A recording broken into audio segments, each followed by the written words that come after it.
banni des Jeux paralympiques, de Wimbledon, de différents championnats du monde et forcé à jouer sous bannière neutre la plupart du temps, les sportifs russes ont été souvent punis par les instances internationales depuis le début de la guerre en Ukraine.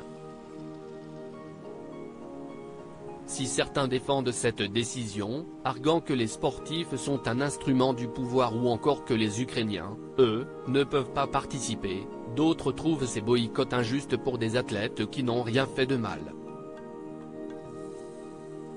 Mais un point de vue devrait faire beaucoup parler, celui d'Alina Kabaeva, ancienne gymnaste russe. Si son nom ne vous dit rien, sachez qu'elle serait surtout la compagne de Vladimir Poutine depuis 15 ans et la mère de 3 ou 4 enfants, tous nés de cette relation. Si rien n'a jamais été confirmé par les intéressés, l'ancienne gymnaste avait été extrêmement protégée au début de la guerre en Ukraine, barricadée dans un chalet de Lugano, en Suisse, transformé en quasi-bunker. Réapparue cette semaine avec le visage boursouflé, probablement dû à des interventions esthétiques selon les médias locaux, elle s'est rendue à une compétition de gymnastique artistique où elle en a profité pour critiquer le traitement réservé aux sportifs russes dans le monde entier. Il n'y a jamais eu de page aussi honteuse dans l'histoire du sport mondial, aurait-elle argumenté, selon le Daily Mail. Mais ce n'est pas tout, ils ne se sont pas inquiétés et n'ont retiré de la compétition aucun pays qui a participé à la destruction de centaines de milliers de civils en Yougoslavie, en Irak, en Libye et en Syrie.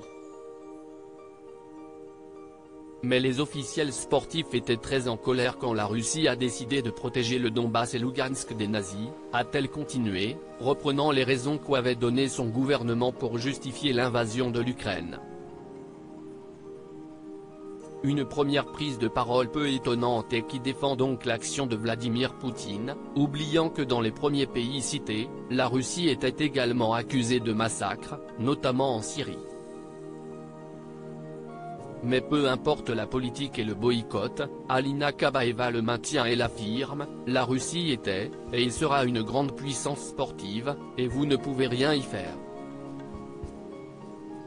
Récemment, CIST le tournoi de tennis de Wimbledon qui a interdit aux joueurs russes et biélorusses de jouer le tournoi, en répercussion à la guerre en Ukraine.